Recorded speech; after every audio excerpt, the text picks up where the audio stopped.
শাহবাগের এই নাটক কেন হঠাৎ করে? যে শাহবাগ আপনারা বন্ধ করেছেন, যে শাহবাগের এই এলাকাতে, এই সমস্ত এলাকাতে মিছিল মিটিং করা যাবে না, সেখানে সরকারের পৃষ্ঠপোষকতায় সরকারের দল এনসিপির লোকেরা ওখানে মিছিল মিটিং করে কিভাবে? নাটক জাতীয় কিছু একটা হচ্ছে আমার কাছে মনে হচ্ছে আর কি। আমি বললাম না যে আমি কথাগুলো আটকায় রাখতে পারি না, আমার জানি কেমন একটা বাজে অভ্যাস আছে। আমরা সবকিছু সাজানো নাটক মনে হচ্ছে। এই কদিন আগে দেখলাম, আগে আমরা দেখতাম যে শেখ হাসিনা কিছু করার আগে একটা অপকর্ম কোথাও ঘটাতো, আমরা তখন বুঝতাম যে সে কিছু একটা ঘটনা ঘটাবে, তো একদিকে আমাদের দৃষ্টি নিয়ে যেত আর কাজটা দিক দিয়ে করতো। একটা গল্প বলি ছোট্ট করে, যদি আপনারা বুঝতে পারেন আর কি, যদি বুঝতে পারেন, সাংবাদিক ভাই বিশেষ করে বলছি। ইস্ট পাকিস্তান বক্সিং চ্যাম্পিয়ন একজন ছিলেন, নাম ছিল রহমতুল্লাহ। উনি ছিলেন গাড়ির মেকানিক, আমাদের বাড়ির সামনে গ্যারেজ ছিল।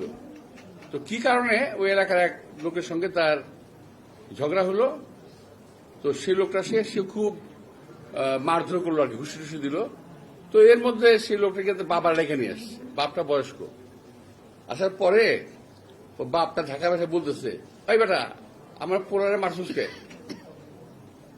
চ্যাম্পিয়ন হয়ে গেছো, যা তোরা বেটা তুই বক্সার হয়ে গেছস, তোর উপরে নাকে দেখামো, পেটে মারুম, পেটে দেখামো, তলে উপরে মারুম। বুঝতে পারছেন আপনি কথাটা? বুঝেন না ঢাকাই ভাষা? মানে নাকে দেখামো, পেটে মারুম, পেটে দেখাবো, নাকে মারুম। বুঝছেন? আমাকে সরকার এখন নাকে দেখায়, পেটে মারে, আর পেটে দেখায়, নাকে মারে। বুঝতে পারছেন? দেখেন হামিদ সাহেব চলে গেল, কি সুন্দর। হামিদ সাহেব চলে কোন দিক দিয়ে চলে গেল? ভিআইপি দিয়ে। পত্রপত্রিকা দেখলাম উনি নাকি গেঞ্জি পরে, লুঙ্গি পরে, মাস্ক পরে ভিআইপি দিয়ে গেছে। ভাই লুঙ্গি পরুক, গেঞ্জি পরুক, আর ল্যাংটা হয়ে যাক, ভিআইপিতে ঢুকলো কিভাবে? ভিআইপিতে ঢুকে কিভাবে যদি একান্ত পরিচিত না হয়, কিংবা সেই ভিআইপি লোক না হয়? সেই ভিআইপি ট্রিটমেন্ট নিয়ে এয়ারপোর্ট দিয়ে পার হয়ে গেল। আমার সরকার বলে কিছু জানি না।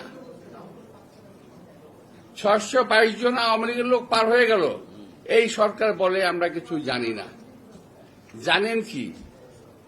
এই জানাটা খুব দরকার। আপনারা কি জানেন? এইটা আমাদের জানা দরকার। কি জানেন আপনারা? কিছুই জানেন না। তো এখন সেদিক থেকে নজর ফেরানোর জন্য আরো জানি কি ঘুরতেছে, আমার খুব সন্দেহ হচ্ছে আরো জানি কি ঘুরতেছে।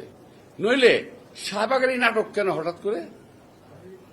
যে শাহবাগ আপনারা বন্ধ করেছেন, যে শাহবাগের এই এলাকাতে, এই সমস্ত এলাকাতে মিছিল মিটিং করা যাবে না, সেখানে সরকারের পৃষ্ঠপোষকতায় সরকারের দল এনসিপির লোকেরা ওখানে মিছিল মিটিং করে কিভাবে? আর কোন দাবিতে মিছিল মিটিং করলো? কি দাবিতে? দাবি জানি কি দাবি? আওয়ামী লীগ নিষিদ্ধ করতে হবে। তো আওয়ামী লীগ নিষিদ্ধ করতে না করছে কে ভাই? কে না করছে? বিএনপি না করছে? খুব চেষ্টা করছে চালানোর জন্য। বিএনপি নাকি আওয়ামী লীগকে কি করতে চায়? পুনর্বাসিত করতে চায়। আমাকে বড় ঠেকা পড়ে গেছে ভাই, বিএনপি আওয়ামী লীগের পুনর্বাসিত করতে বড় ঠেকা পড়ে গেছে। জীবন থেকে আমাদের 17 থেকে 18 বছর আমাদের নিয়ে গেছে। পরিবার পরিজন থেকে বিচ্ছিন্ন হয়েছি, স্বাস্থ্যহানি করেছে। আমাদের পরিবার পরিজন কেউ সুস্থভাবে বেঁচে থাকতে পারে নাই। এখানে যারা আছে, একটি কর্মীও তার বাড়িতে 17 বছর ঘুমাতে পারেনি শান্তি।